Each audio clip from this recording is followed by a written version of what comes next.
The acting industry can be really hard to navigate, especially if you were never really taught how to advocate for yourself or how to take up space. How do you stand your ground in the acting industry? How do you navigate the nuances? Let's talk about it.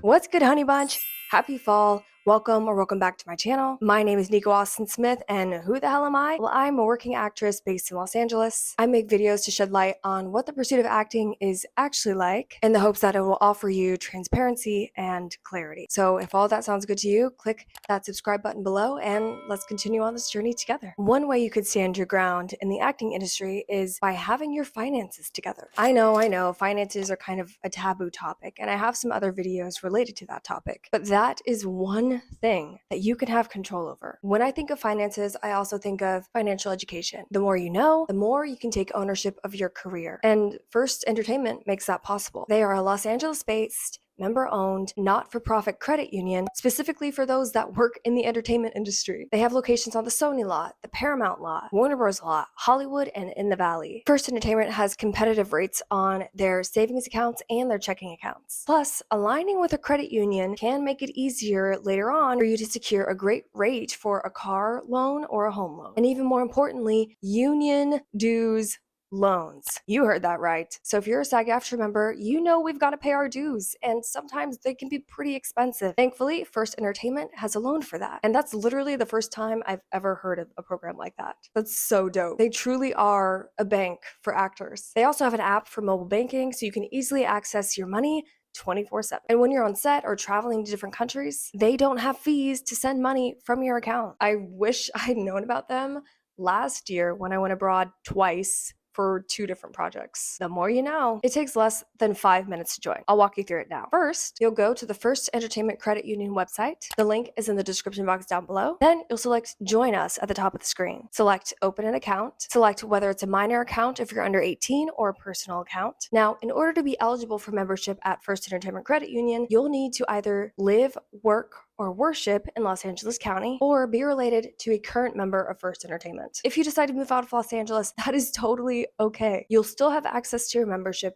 and access to your money 24/7 with mobile banking. Every member of First Entertainment has a first 500 savings. That account is required, but there's no minimum deposit. Then you can select which other account you'd like to add. So for my purposes, I think a checking account would be best. First Entertainment also has overdraft protection. Whoop, whoop. Next, you'll be prompted to enter your personal info, name, social, address, and driver's license ID or passport. Once you select continue, you may be prompted to answer some identity questions like where you've previously lived, etc. Next, you'll be prompted to look over your application and e-sign the required paperwork. And then you're done. You'll receive your account number, which you can then use to sign up for digital banking, and you're all set. I know we've talked about being incorporated on this channel before. So if you are, First Entertainment also has a business account for you for both business checking and business savings accounts. If you're looking to build credit or do a balance transfer, First Entertainment offers 3 different credit cards, all with 0% APR on all purchased and balance transfers within the first 12 months. First Entertainment is literally your one-stop shop for all of your current and future financial needs. You can use my link in the description box down below to join First Entertainment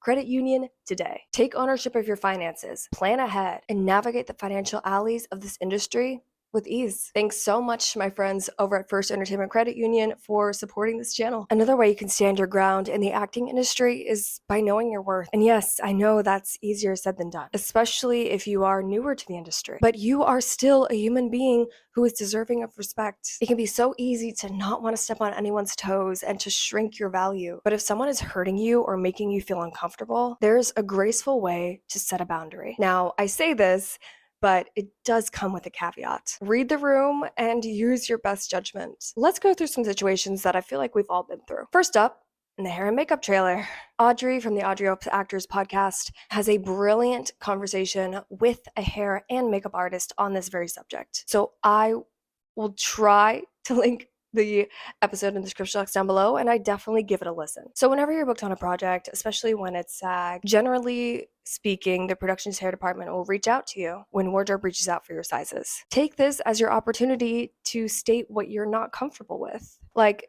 They might say something like, hey Nico, like I see your hair is in braids, but for this role, we're really wanting to straighten it. And I would say, well, I'm actually not comfortable with straightening my hair because it could be very damaging for my type of hair, but I do have some wigs that we could play with that I could send you photos of that could achieve the same look. And from there, we can have an open and honest conversation about the look that we're going for and how we can achieve it without any damage. Some situations can be more difficult, but as long as you understand what you're comfortable with, what your boundaries are, and you can communicate that with grace, with professionalism, with ease, then 9 times out of 10, I'd say it would work out. The same is true for makeup. Let's say I'm insecure about a certain area on my face, or I'm breaking out this week, or I know certain products cause me to break out, then that is a conversation that can be had before any makeup is applied. You can voice what products your skin really dislikes. For me, it's MAC. My skin freaks out and it will not be the same for at least 2 weeks. My skin is also more on the sensitive side. My skin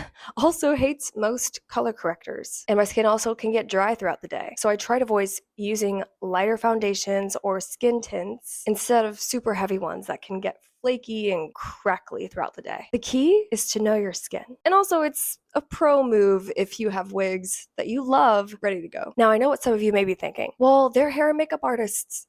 They should have all of these things. They should know, but they don't know what you are personally comfortable with. They don't know your skin. It's all about collaboration. And when you're trying to build a character, the more you come prepared with what your skin likes and dislikes, or what you're comfortable with for your hair type, the easier it is for everybody to be more collaborative and to have open communication about what the character can look like. Another situation is if a director wants you to do something on set that you think is unsafe and that you're not comfortable with. Oof, yeah, that's a tough one. Especially if it's a low budget project, especially if it's not SAG, then you have no one protecting you should something go wrong. If you don't feel comfortable about going to the director about it immediately, and there's no stunt coordinator, there's no intimacy coordinator, then maybe go to the assistant director, maybe go to a PA, maybe even go to someone in hair and makeup, and then you can both go to the director about it together, so that way you have somebody in your corner and you have some support. If the director is still difficult and still wanting you to do it, I would go to a producer next. Look, I get it. Being in these situations is never easy. It can be nerve-wracking, especially for someone who has anxiety like myself or people-pleasing tendencies like myself. I always want everything to be okay. I always want to play devil's advocate. So for me, it's really difficult to practice setting my grounds, to set boundaries. But once you do it, it becomes easier and easier to do it again. Just remember, the production needs you. People want to make great art and they booked you on this job because they think you'll bring something awesome to the project that the project needs. People want to have a good time on set and have good energy. Generally speaking, no one is out to get you, hopefully. So if it feels that way, take a deep breath and try to communicate as calmly and as gracefully as you can what you want and what you're comfortable with. Something I heard that I've been trying to implement into my life is leading with curiosity always helps. Like you could say, oh, I heard you say X, Y, and Z. Is that what we're really going for? Or how can we change it to this? Or how can we make this happen instead? Instead of, I don't want that, I want this. Just changing your phrasing can make all the difference and can show people that you're open to having a conversation. It's all about collaboration and communication. You got this. Set your boundaries with grace, stand your ground, and don't forget to check out my link in the description box below to take control over your financial future. And I'll see you all in a new video Thursday after next. Bye.